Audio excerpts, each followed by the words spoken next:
گھروں کو بیلنس کریں. اور گھروں کے اندر ٹھیک ہے آپ دنیا، ایجوکیشن، میٹریلسٹک ورلڈ جتنی ضرورت ہے اس کے حساب سے آپ اپنی زندگی گزاریں، مگر آپ کے گھر کا ایک پورشن، آپ کی 24 گھنٹے کا ایک پورشن، آپ کے ویک کا ایک پورشن امام زمانہ کے لیے تو ہو. آپ موبائل پہ اسکرین پہ تصویر کم از کم مسجد جمکران کی ہو، مسجد کوئی شو آپ کو یاد آئے، ڈپینڈ کرتا ہے. آپ کے گھر کے اندر کہیں فریم لگا ہوا ہو بقیت اللہ کا، گھر میں کوئی ایک کرسی خالی ہو، کوئی ایک جگہ ہو کہ جہاں آپ کو یہ احساس ہو کہ کوئی ایک آنے والا ہے جو نہیں آیا. ورنہ تو میری زندگی چل رہی ہے، گوز آن ہے، مجھے کیا پتا، اپنی پلاننگ چل رہی ہوتی ہے.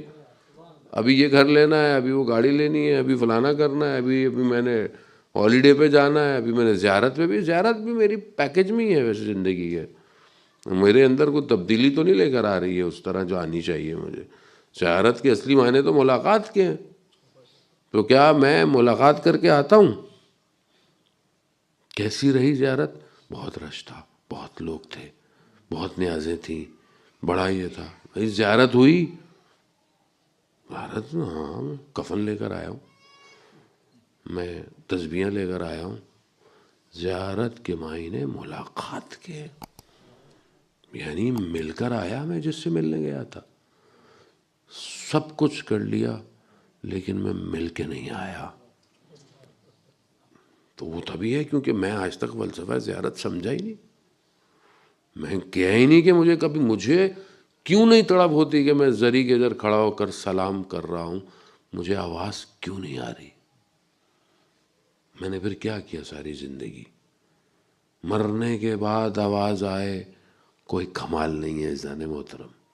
مرنے کے بعد تو ہر کسی کو دکھایا جائے گا، کمال تو زندہ ہو کر دیکھنا ہے. کہ اپنی زندگی میں دیکھو کہ تم کس کے ماننے والے ہو. ایک مسجد میں عالم دین بیان کرتے ہیں کہ شخص چائے پلاتا تھا، خدمت کرتا تھا، خادم تھا، بیمار ہو گیا.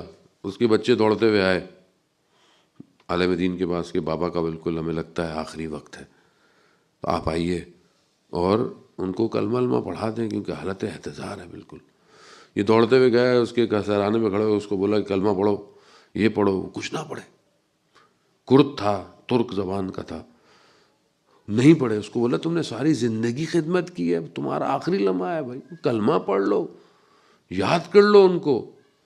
نہیں. پھر کہنے لگا کہ جن کے لیے میں نے ساری زندگی خدمت کی ہے جب تک وہ خود نہیں آئیں گے میں نہیں پڑھوں گا. تو معرفت. اور کہتے ہیں تھوڑی دیر میں وہ خود اٹھا، جھکا اور اس نے اپنی ترک زبان میں امام کو سلام کیا.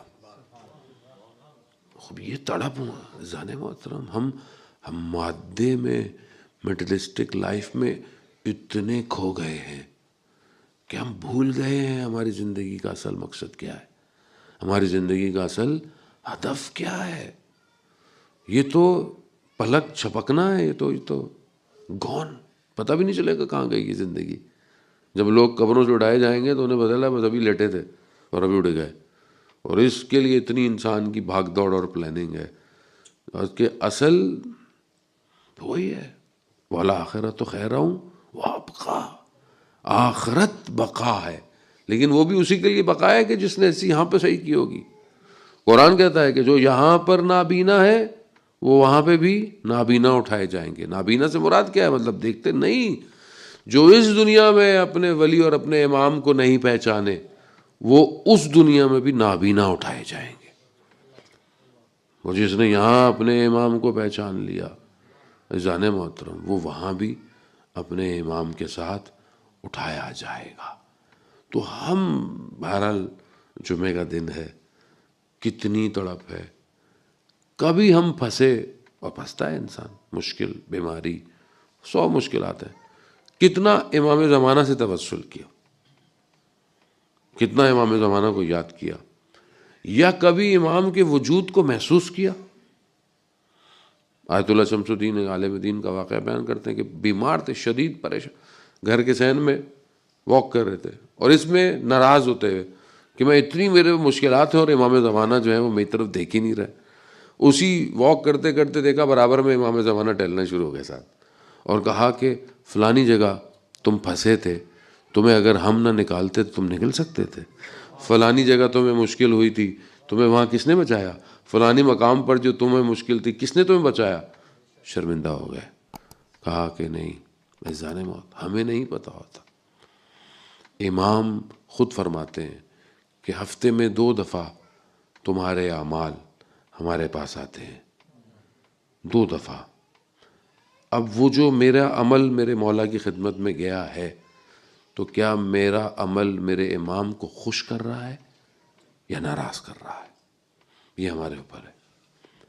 اور آپ جانتے ہیں کہ امام کا وجود، کہ ہم جب شب قدر میں جب قرآن کی حقیقت، ہر سال وہ ایک حقیقت اترتی ہے، انا انزلناہ فی لیلۃ القدر، اور وہ جو ملائکہ اترتے ہیں وہ کس کے اوپر آتے ہیں؟ امام کے اوپر آتے ہیں سارے ملائکہ. کسی کے پاس ظرفیت نہیں ہے کہ ان ملائکہوں کو جو ہے وہ اپنے وجود پر لے. وہ امام پھر بھی ہماری طرف دیکھ رہا ہے، اس کی نگاہ ہماری طرف ہے، ہم اس کا انتظار کر رہے ہیں، وہ ہمارا انتظار کر رہے ہیں. ہم اس چکر میں کہ وہ کب آئے گا، اور وہ اس میں کہ یہ میری امت کب میرے لیے تیار ہوگی.